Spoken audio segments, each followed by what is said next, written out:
first question, which is, I think, the basic question. What is performance anxiety? Okay.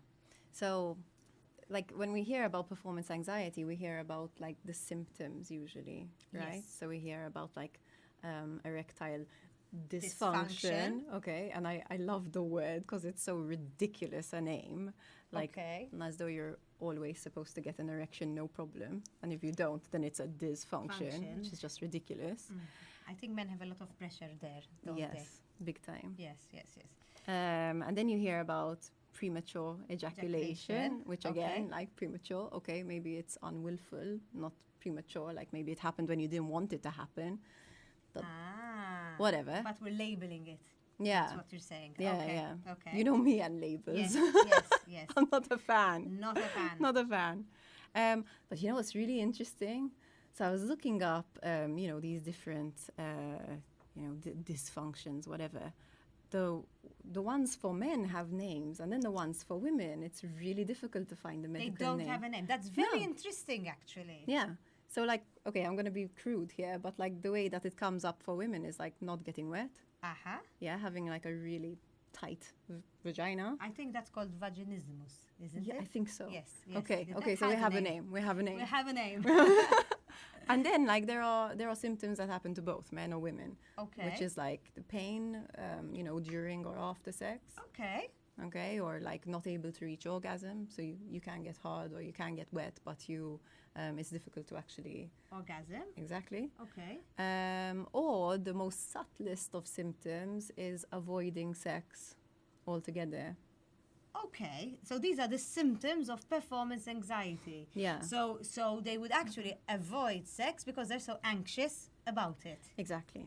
Exactly. And maybe they don't realize they're anxious, but sort of maybe somebody gets a headache every time there's the opportunity for sex, or they find they get into a really bad mood and they'll start, like, picking at their partner, kind of thing. So it will just become like an avoidance behavior.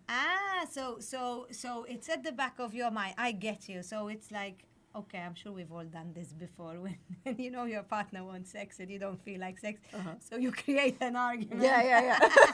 So that you can go to bed and sleep and not talk. Yeah. This is not what I do. Oh, my back's really hurting, like, oh. Yes. So, okay, so that is also avoidance. I understood that one. Yeah. Okay. So basically, like, performance anxiety is whenever sexual desire or sexual activity is interrupted. And it is interrupted by any of the above that we mentioned, which is erectile dysfunction or premature ejaculation, or the women is not getting wet, or vaginismus.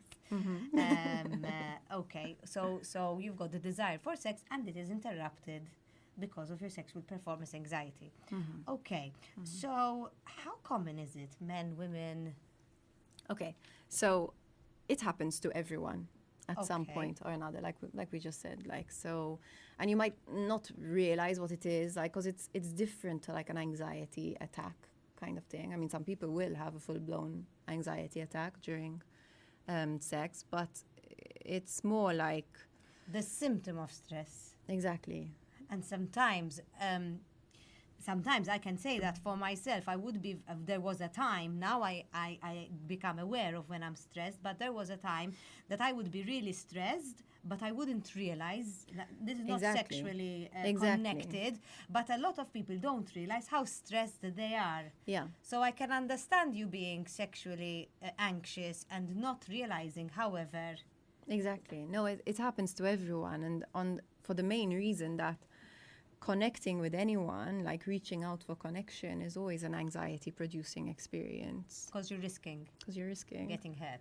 Exactly, getting hurt and being rejected. Being rejected. It's in the same way, Mel, like, sorry, Yes, I'm like yes, jumping in. Yes. In the same way that, like, when we, like when you walk into a bar and there's loads of people and you walk in on your own, it can make you feel a bit like...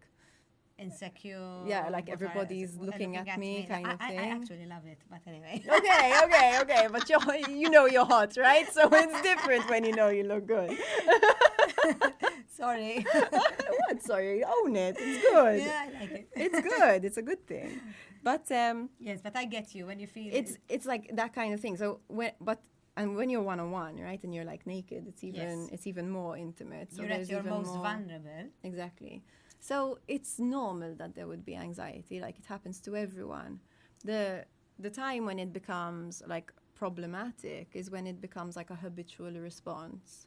Okay, so what you're saying is that it becomes problematic not when it happens once in a while, but when it happens every time or every other. When it's really interrupting your ability Yes. to be intimate. If it happens and you're like, even if it happens often, but you know what to do with it, that's fine. But if it happens a lot and you don't know what to do with it, and then it becomes this big problem between you and your partner, then it's a problem. You have to solve it. You have to see how to get over it. Exactly. Do you think that maybe this affects men more than women, or maybe is it because it is more recognizable in men?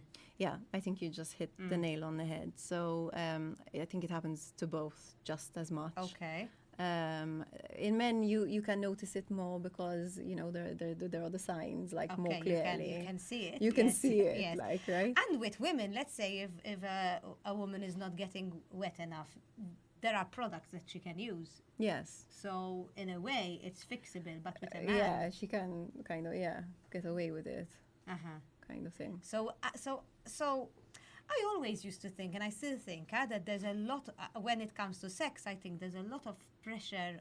The pressure on the man is more than the pressure on the woman. Tell me more. That's what I feel, because a man is expected to perform. And I don't agree with that, you know, because when you're having sex, you're two people. But I think from what we have seen throughout the years on TV and all around us, it's like, you know, how the man has always been deemed the stronger one, the one, and it always feels like the man needs to perform. Yeah, I think that kind of we're expected to perform different roles. Like the man is supposed to always get hard, be ready, you know, kind of be strong. Yes. And for the woman, it's more okay to be passive. It's more because okay to be vulnerable. Because also she's at kind the of thing. receiving end, so it's like the giving and the receiving. So again, even the verbs, when you talk about them, giving and receiving, when you're giving, you are the one who's making the effort. You know, you receive, you just. Yeah. It's not like that. Yeah, I'm not no, saying and in it's fact, like that, like we, like as women, we carry so much sexual energy that we're excellent initiators, like, and men need us to initiate sex. Not all the time, like, you know, but a lot of the time as well. So it's good for us to be active. Yes, of course. I believe that a woman needs to be very active. Yeah. But yes, set aside, I was, you know, it was just a thought that I had. I said it must be very, very.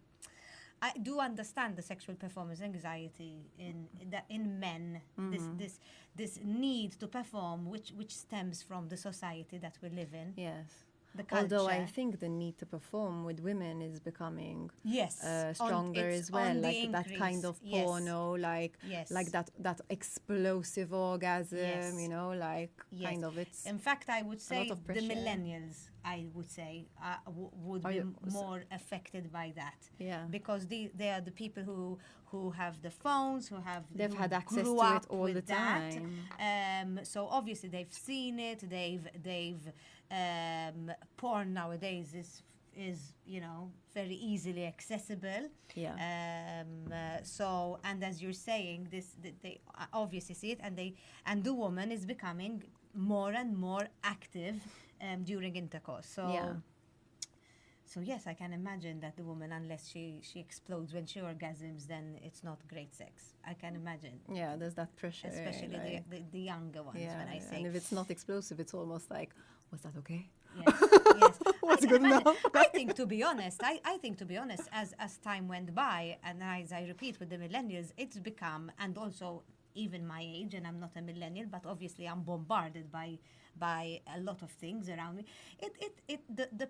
I think sex is given there's a lot of pressure associated to sex. And whereas once upon a time it was just two people getting together to connect, and the stress was not on how long it lasted, you know, how big, how small, how the acrobatics, whatever involved. You know, it was about that. Now it seems like it's a grand, every time needs to be a grand performance. Well, I think what you're saying makes a lot of sense, because it's like we're living in the Tinder society, Of course, right? yes. Where it's like hookups, Yes. kind of.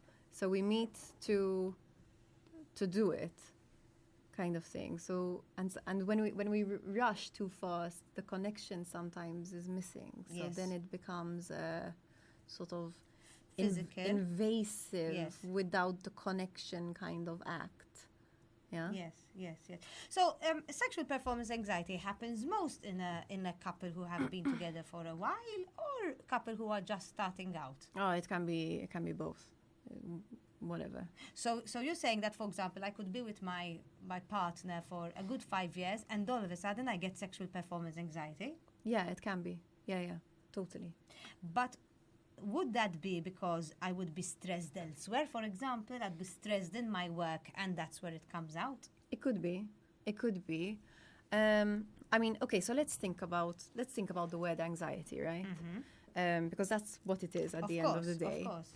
So anxiety on a physiological level is, so anxiety is fear, basically. I mean, there are nuances of difference, Okay. but they're physiologically they're the same. Okay. Now, anxiety is also has the same physiological response as excitement. Okay. Explain. Okay. So Wait, hold on. Before you okay. explain, we've run out of time. Oh So my we're God. going to stop for a short break, okay? Because Okay. I think this is very interesting, and I want to listen to all of it, and I want you to explain it properly, because that fear has the same, what did you say? Physiological response. effect as excitement. I want to hear all about that. So we're going to stop for a short break and a song, and we'll be right back with Emma Hogg and Melanie Kelly. Ooh.